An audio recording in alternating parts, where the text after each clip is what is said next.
What's good, everyone? Welcome to the round 20 final team and captain picks. And this one is going to be an intriguing round because a lot of people have finished their teams already. Mine is just about finished. There's one more move to be made, and I am playing very risky.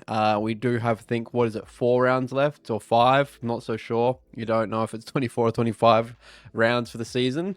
That's crazy that I play this game and I don't know that, but it doesn't matter because this is one of the last rounds we have until we go into that finals for a lot of leagues. So I'm pretty much finished my team. I've got one more move to make, and I'm definitely risking it, but we'll go into what I've done. So I've done 2 trades, and this is why I've left myself enough trades to the end because we have some further trades to be made as well.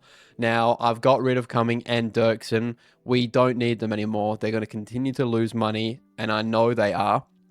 And I need to get in Bailey Smith somehow. I just absolutely love his run home for my finals fixture. It's going to be perfect to have him on my team to replace Holmes because he was going to be that bloke that has that really nice finals run. Hawthorn have a nice finals run as well. Finals is in Supercoach finals, end of the season. But I don't really like anyone consistent scoring wise from their team. So we've got Smith, Dirksen, and Cumming for Smith, and I wanted Franco on the team just because he is proven to be a decent scorer, and that provides cover just in case we really need to go into that. And that's why I'm happy to pay a little bit more for him because I'm not making any further moves other than Franco and Smith, and then the last one, which is the risky bit, is leaving Holmes on the bench for this week, who I am going to trade next week. I don't know who I want in defense.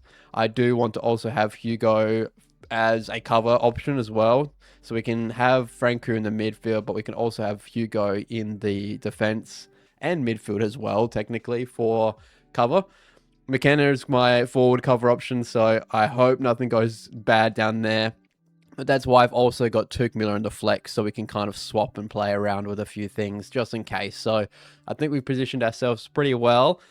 We've done what we can this year, and this might be one of my last final team videos for a while because it's going to become a little bit more pointless when we come into the finals. There's not going to be many changes being made except my captain pick, so I might just do some community posts. I think next week potentially will be my last one because I'll be trading Holmes, and I don't know who to go to, and I didn't want to make that decision this week. So Bailey Smith was the bloke for me this week. Holmes will just sit there for now.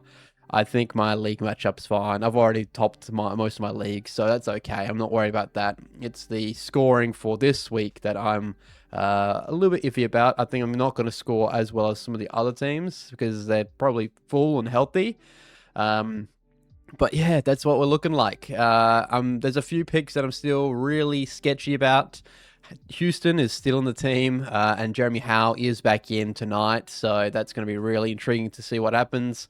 If Jeremy Howe's on the side, Houston really suffers with his scoring, so an eye will be on Houston, as well as Worrell. He is also going to be having a great eye on him because his scoring in the last 3 rounds has been pretty poor. Petrarch is another one that I can't believe I'm saying that, but he's like the one dude that if you were to trade someone out, it would be him. I think in the last 3 of his last 4 games, he's had a score under 70, which is crazy.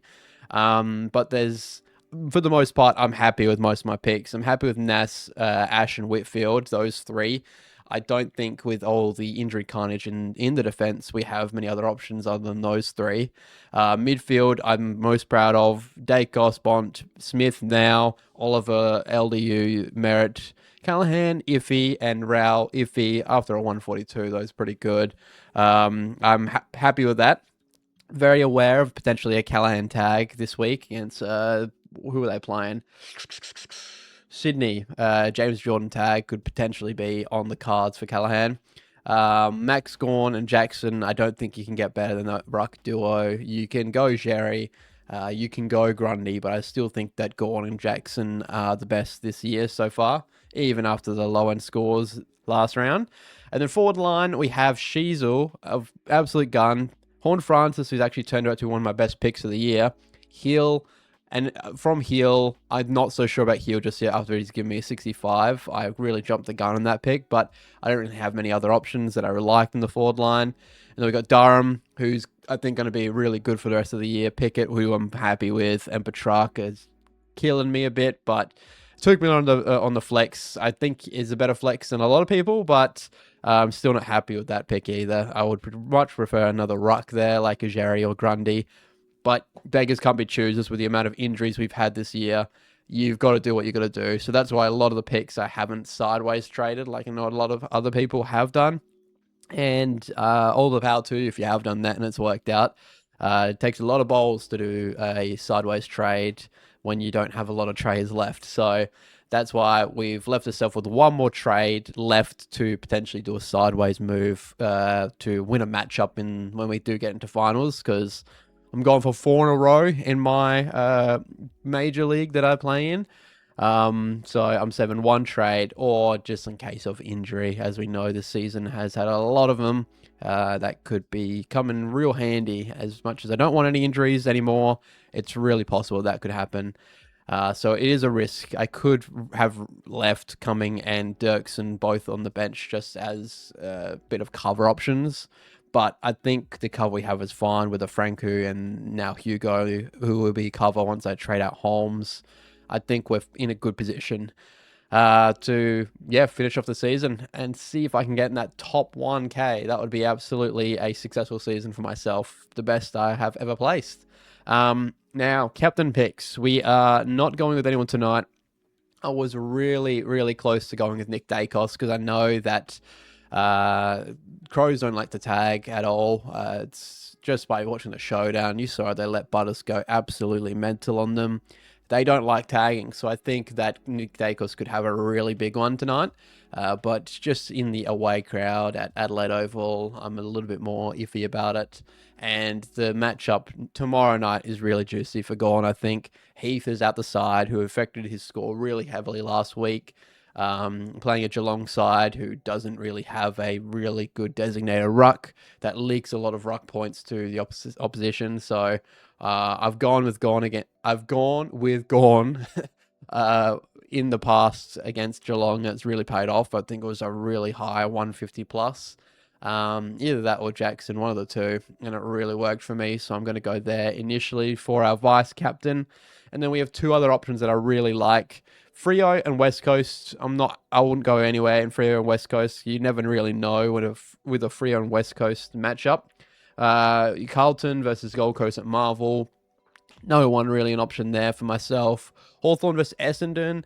There's a few Hawks you could go with, but I'm not really crazy about any of the big Hawks dudes like a Newcomb or whoever it is. I'm not really you can't pinpoint it each day, which is why having an Essendon with a Merritt, who is a designated ball handler, is a little bit easier sometimes.